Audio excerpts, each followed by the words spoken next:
नमस्कार दोस्तों, आप सभी का स्वागत है।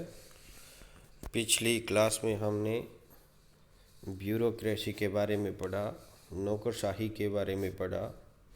आज हमारा टॉपिक है relation between political executive and civil services, यानी जो नौकरशाही है उसका और राजनीतिक कार्यपालिका पॉलिटिकल एग्जीक्यूटिव के बीच में रिलेशंस कैसा होता है, इसके बारे में हम पढ़ेंगे। तो इसको लेकर दो विचारधाराएं हैं। कुछ थिंकर हैं वो ये मानते हैं कि मंत्रियों पर लोक सेवक का बहुत ज़्यादा प्रभाव होता है, बहुत ज़्यादा इफ़ेक्ट वो डालते हैं और इस वजह से मंत्री को उनके द्वारा निश्चित किए गए नियम कानून कायदों के अकॉर्डिंग चलना पड़ता है। वहीं दूसरी विचारधारा ये है कि मंत्रियों पर नौकरशाही का इतना प्रभाव नहीं होता है। यदि मंत्री अच्छा है और उसको थोड़ा नॉलेज है तो वो कभी भी अपने ऊपर नौकरशाही को हावी नहीं होने देता है। तो देखते हैं आज अपने इस वीडियो लेक्चर में कि कैसा रिलेशंस क्या वास्तव में नौकरशाही का प्रभाव उन पे होता है या फिर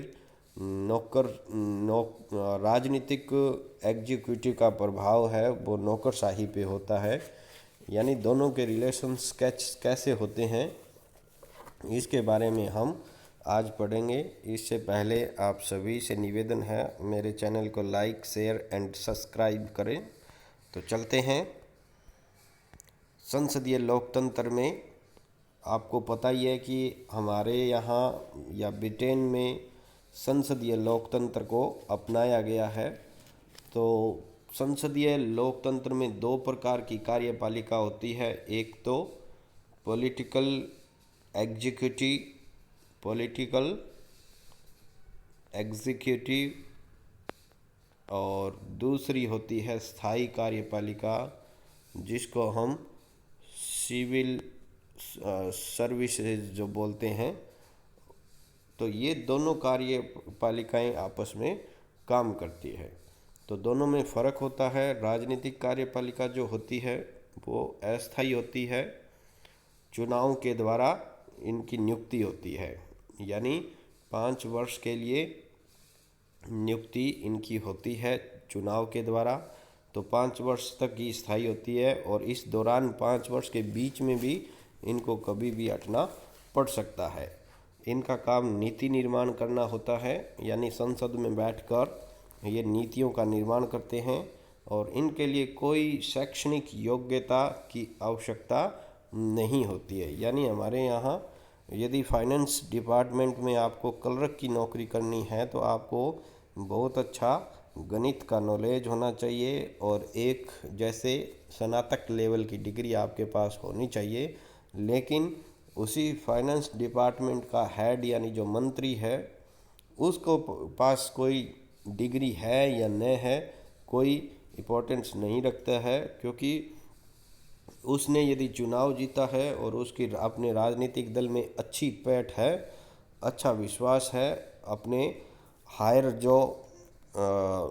हायर नेता होते हैं दल के जो मुख्य नेता है उनसे यदि उसकी अच्छी बैठती है, यदि उनसे अच्छी बनती है उसकी, तो फिर उसको अच्छे पद पर या अच्छे विभाग का मंत्री बनाया जा सकता है।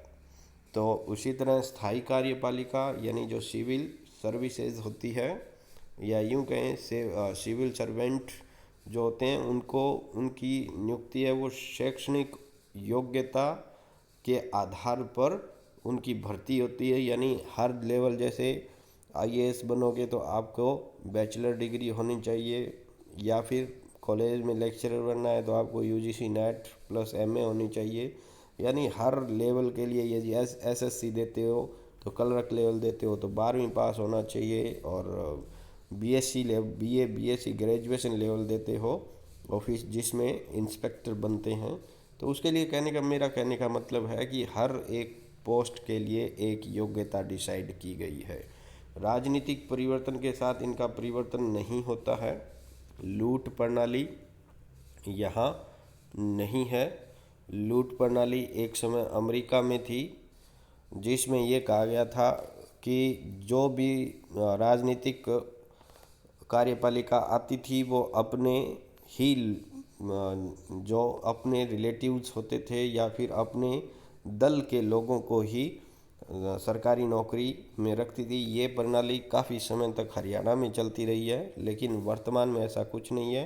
यानी राजनीतिक परिवर्तन के साथ जो स्थायी कार्यपालिका है उसमें किसी भी तरह का परिवर्तन नहीं होता है। निष्पक्षता से ये कार्य करते हैं, यानी इनको अपनी नौकरी खोने का डर होता है, इसलिए ये किसी भी दल के प्रति बाइस्ड होके या प्रो बीजेपी या यूँ मान लें प्रो कांग्रेस होकर काम नहीं करते हैं। निष्पक्ष होते हैं, क्योंकि इनको पता है कि आज जो लीडर है वो हो सकता है 1 महीने बाद में ही चेंज हो जाए और हमें दूसरे लीडर के साथ काम करना पड़े।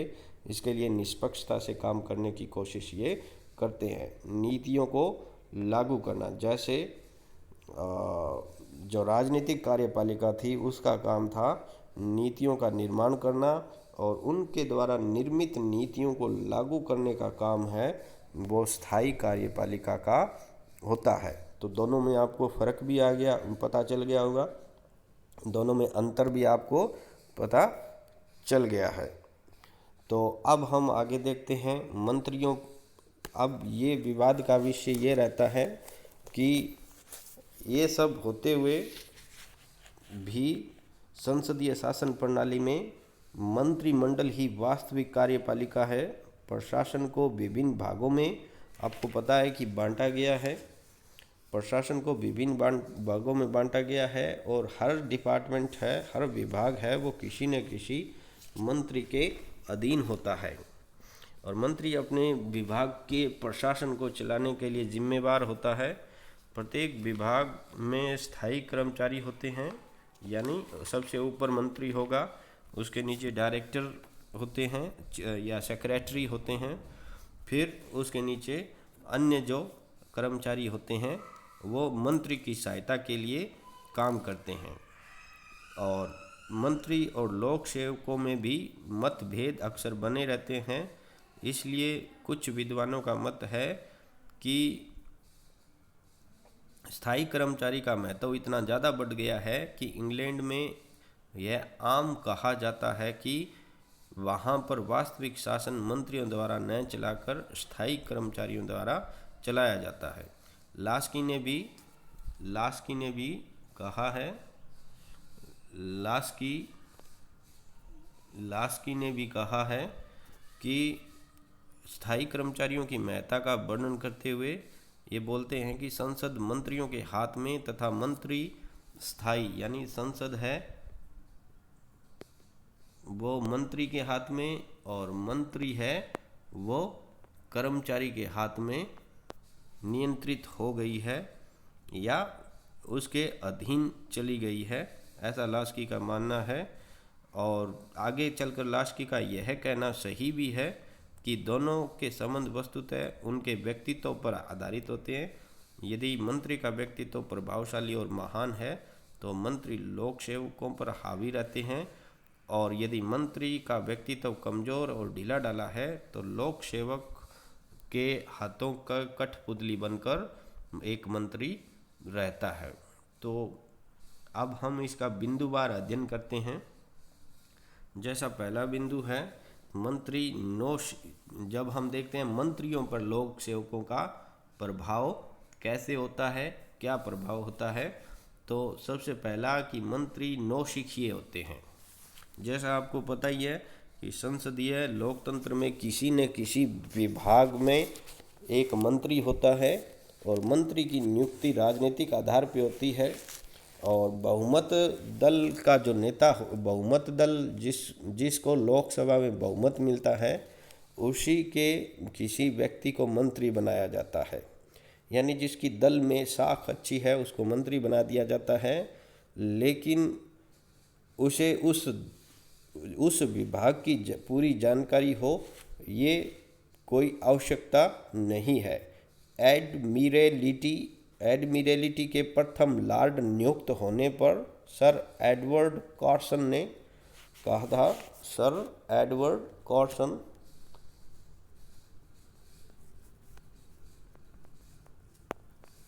ने कहा था कि इस पद के लिए मेरी योग्यता इतनी ही है कि मैं इस विषय पर पूरी तरह ज्ञानहीन हूँ। यानी ये कहते हैं जब इनको एडमिरलिटी का प्रथम लॉर्ड नियुक्त किया गया तो ये कहते हैं कि इस विषय की मेरे लिए इतनी विशेषज्ञता है कि मैं कुछ नहीं जानता, अज्ञानी हूँ।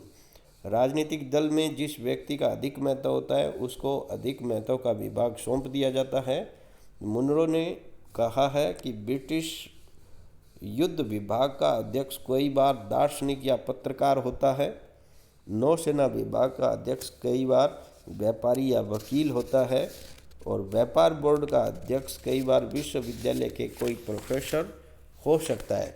तो कहने का मतलब ये कि मंत्री जो होते हैं उनके लिए वो डिपार्टमेंट नया होता है, वो उसके बारे में नहीं जानते हैं और उनके लिए वो काम करना, अब उनकी दल में साख अच्छी है इसलिए उनको विभाग तो मिल जाता है, लेकिन वो इतने नौसिखिए होते हैं कि वो हर एक लाइन का ज्ञान या पूछने के लिए उत्सुक रहते हैं कि इस लाइन का मतलब क्या होगा, और ये बताने का काम फिर सिविल सर्वेंट का होता है जो उस विभाग का डायरेक्टर होता है, जो वहाँ स्थायी है, कई सालों से काम कर रहा है। तो फिर उसकी कमी को वो पकड़ लेता है और फिर अपने अकॉर्डिंग एक कर्मचारी काम करवाने की कोशिश करता है। मंत्रियों की कोई शैक्षणिक योग्यता निश्चित नहीं होती है।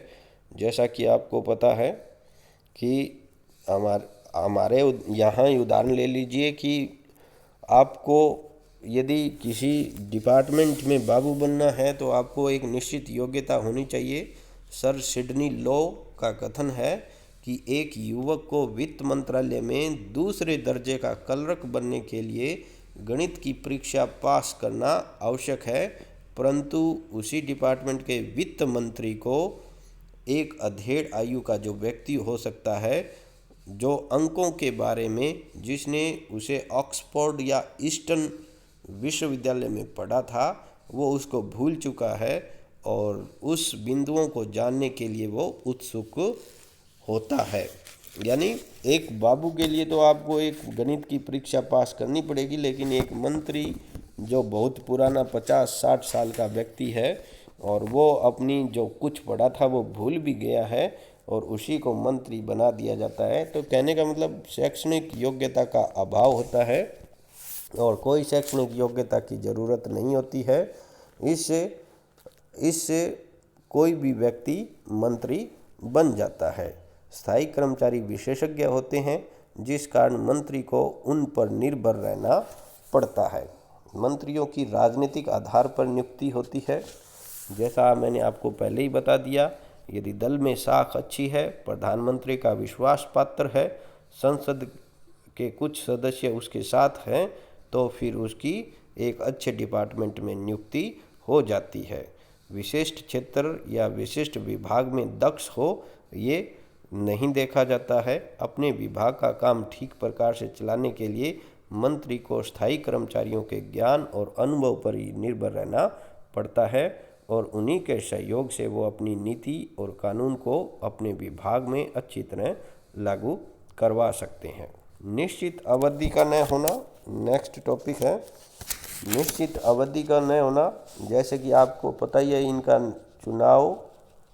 चुनाव के द्वारा इनकी नियुक्ति होती है, 5 वर्ष के लिए होती है। अब 5 वर्ष वैसे देखी जाए तो बहुत छोटी अवधि है। यदि संपूर्ण अवधि के लिए कोई मंत्री बनता है तो वो अधिकतम 5 वर्ष के लिए बनता है। यदि दूसरी बार उसकी सरकार आई तो ही बनेगा, अन्यथा नहीं बनेगा। और इस दौरान उसको बीच में भी 5 वर्ष के बीच में भी उसको उस डिपार्टमेंट से हटा दिया जाता है, यानी मंत्रिमंडल में फेरबदल चलते रहते हैं। तो इसकी निश्चित अवधि नहीं होती है। इस वजह से मंत्री अपने पद पर निश्चित अवधि के लिए नियुक्त नहीं किए जाते हैं। मंत्री अस्थायी रूप से अपने पद पर रहते हैं उनका कार्यकाल निश्चित नहीं होता है, वे किसी विभाग के स्थायी अध्यक्ष नहीं होते हैं। यानी आना और चले जाना उनका लगा रहता है। प्रधानमंत्री जब चाहे उनमें परिवर्तन कर सकता है। तो जैसे ही वो थोड़ा बहुत उनको डिपार्टमेंट का ज्ञान होता है, इतने में उनका डिपार्टमेंट बदल जाता है।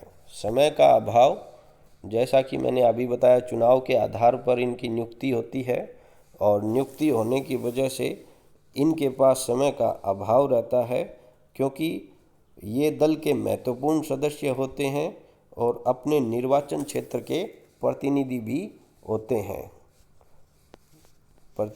होते हैं और महत्वपूर्ण सदस्य भी होते हैं। तो इस वजह से इनको अपना जो निर्वाचन क्षेत्र है उसमें भी समय देना होता है, प्लस में जो दल के कार्य हैं वो भी करने पड़ते हैं। दल के जो कार्य हैं वो भी इनको करने पड़ते हैं। साथ ही साथ दल की मीटिंगों को अटेंड करना पड़ता है और संसद की बैठकों में भी भाग लेना पड़ता है। और यदि कोई आलोचना हो या फिर विरोधी दल का कोई उत्तर देना हो तो या जनता से संपर्क बनाए रखना हो, ये सारे काम करने इनको पड़ते हैं। इस वजह से वो अपनी विभाग की पूरी जानकारी प्राप्त करने का प्रयत्न करें तो भी वो सफल नहीं होते हैं। केवल स्थायी कर्मचारी की सलाह पर निर्भर न रहकर अपनी इच्छा अनुसार स्थायी कर्मचारियों से काम ले सके, ऐसा उनके लिए संभव नहीं होता है। आगे हम देखते हैं, समस्याओं की पृष्ठभूमि का पता नहीं होता है, क्योंकि हर 5 साल बाद में मंत्रियों का चुनाव होता है, नए मंत्री बनते हैं और उनको उसी तरह की समस्या का सामना करना पड़ता है जो पिछले मंत्री ने की थी। यानी हर 5 साल पहले जो समस्या थी वो ही आज है, वो ही आगे रहेगी। तो लेकिन मंत्री हैं वो बदलते रहते हैं। मंत्री आज है वो कल नहीं होगा, जो कल है वो परसों नहीं होगा। यानी कहने का मतलब 5-5 साल बाद में बदलते रहते हैं। कई बार 5 साल में 2-2, 3-3 मंत्री भी बदल जाते हैं और समस्याएं सेम रहती है। समस्याओं में किसी भी तरह का परिवर्तन नहीं होता है। तो इस वजह से जो स्थायी कर्मचारी हैं वो तो उन समस्याओं के बारे में अनभिज्ञ नहीं होते हैं, क्योंकि उनको तो ऐसी समस्याओं को फेस करते हुए कई साल हो चुके होते हैं। लेकिन मंत्री इसमें नया होता है, तो इस वजह से भी उन समस्याओं के समाधान के लिए भी मंत्री को लोक प्रशासन के जो व्यक्ति है उस पर निर्भर रहना पड़ता है। व्यवहारिक अनुभव का अभाव होता है। यानी जब कोई नया मंत्रिमंडल बनता है तो अपनी अलग अलग नीति अपनाता है और इसी तरह किसी विभाग में जब कोई नया मंत्री आता है तो अपने ही ढंग से विभाग के कार्य में एक नवीनता लाने का प्रयास या इच्छुक वो होता है। परंतु मंत्री की नई नीति का निर्माण विभाग की वास्तविक जानकारी एवं वास्तविक अनुभव के आधार पर नहीं होती है। तो इस वजह से मंत्री जब नीति को लागू करने का प्रयत्न करता है तो स्थायी कर्मचारी उसमें न जाने कितनी व्यवहारिक बाधाओं को सामने रखते हैं। यानी एक काम बोलोगे तो वो 10 तरह की समस्याएं आपके सामने रख देंगे कि ऐसा करोगे तो ऐसा होगा, ऐसा करोगे तो ऐसा होगा। तो फिर मंत्री को मजबूरन अपनी नीतियों को चेंज करना पड़ता है। तो अब ये है कि रेमजो मेयोर ने कहा है, रेमजो मेयोर एक बहुत बड़े इंग्लैंड के विचारक थे, उन्होंने कहा है मंत्री 99% बातों में उनके दृष्टिकोण को स्वीकार करते हैं और निश्चित बिंदुओं पर हस्ताक्षर कर देते हैं। यानी 99% तक यदि कोई कागज आता है तो उसमें जो लाइनें लिखी होती है वो सिर्फ पढ़ के हस्ताक्षर करना, यानी जो बिंदुएं हैं, लाइनें हैं जो बिंदुओं के रूप में लिखी गई है, उन पर हस्ताक्षर करने के अलावा मंत्री के पास कोई ऑप्शन नहीं होता है। रेमजो मेयर कहता है कि मंत्री बिंदुओं वाली जो लाइनें हैं उन पर हस्ताक्षर करने वाला व्यक्ति होता है। इन 99 case out of 100 the minister simply accepts their views and sign his name on the dotted lines, यानी जो dotted lines है उन पे 99% थोड़ा बहुत चेंज ही वो कर पाता है। क्या लोक सेवकों का आधिपत्य की अपेक्षा सही है या मंत्रियों पर लोक सेवकों का प्रभाव नहीं होता है? इसके बारे में रेमजे मेयर ही आगे कहते हैं। रेमजे मयूर, काफ़ी अच्छा नाम है इनका, ही कहते हैं यह कहना पूर्णतः गलत है कि हमारी प्रणाली में नौकरशाही अनियंत्रित है। यानी ऐसा भी नहीं है कि हमारी जो प्रणाली संसदीय प्रणाली है उसमें नौकरशाही अनियंत्रित है। अनियंत्रित नहीं है बल्कि नियंत्रित है। कैसे नियंत्रित है? कैसे नियंत्रित है? जैसे निसंदेह मंत्री अपने विभाग को अच्छी तरह से चलाने के लिए स्थायी कर्मचारियों पर निर्भर रहता है, परंतु यह कहना भी ठीक नहीं होगा कि वो कर्मचारियों के हाथ का यंत्र है या उसकी स्थिति रबड़ स्टैंप की तरह है। सभी मंत्री यदि मंत्री सामान्य योग्यता, सूझबूझ और दृढ़ निश्चय को रखने का अभाव यदि उसमें है, यदि दृढ़ निश्चय रखने का अभाव है तो वह स्थायी कर्मचारियों के प्रभाव में आता है, अन्यथा नहीं। उदाहरण चर्चिल ब्रिटेन के प्रधानमंत्री थे, उससे पहले वो एक मंत्री पद पे भी रहे हैं, तो वो एक विलक्षण प्रतिभा के धनी थे और अपने विभाग को उन्होंने बहुत अधिक प्रभावित किया था। तो ये कहते हैं कि ये ज़रूरी नहीं कि हमेशा कर्मचारी ही प्रभाव रखें। कई बार मंत्री भी ऐसे आ जाते हैं जो यदि सामान्य योग्यता और सूझबूझ वाला है तो भी अपने जो कर्मचारी है उन पर नियंत्रण रखता है। दूसरा, मंत्रियों की नियुक्ति राजनीतिक आधार पर नहीं होती। मंत्रियों की नियुक्ति राजनीतिक आधार पर ही नहीं होती, केवल उसे ही मंत्रिमंडल में लिया जाता है जो दल का महत्वपूर्ण सदस्य होता है। यानी ये नहीं कि आपने चुनाव जीत लिया और आप मंत्री बन जाओगे। यानी मंत्री बनने के लिए आपको एक ऐसी योग्यता यानी एक महत्वपूर्ण सदस्य की योग्यता चाहिए, और महत्वपूर्ण सदस्य जो होता है वो काफ़ी लंबे समय तक संसद का सदस्य रहा हुआ होता है, और मंत्री बनने से पहले वो विभिन्न स्थायी और अस्थायी समितियां हैं उनका या फिर संसदीय सचिव के रूप में भी वो काम कर चुका होता है। यानी उसको इतना नॉलेज हो जाता है कि एक विभाग को कैसे चलाया जाता है, और वो सरलता से कर्मचारियों के हाथ का उल्लू नहीं बना सकते। तीसरी, मंत्री का काम शासन चलाना नहीं बल्कि यह देखना है कि शासन ठीक से चल रहा है या नहीं चल रहा है। जॉर्ज कॉर्नवाल लेविस ने कहा है कि मंत्री का काम है वो यह देखना है कि उसका विभाग है वो कार्य ठीक प्रकार से कर रहा है या नहीं कर रहा है। चलाने का काम सिंपल कर्मचारियों का होता है। कॉर्नवालिस के अनुसार प्रशासन में विभाग का कार्य चलाने का कार्य मंत्रिमंडल का सदस्य का नहीं होता, उसे तो सिर्फ ये देखना है कि ठीक प्रकार से चल रहा है या नहीं चल रहा है। तो इतनी तो समझ हर कोई एक मंत्री जो मंत्री तक पहुंचा है वो रखता ही है।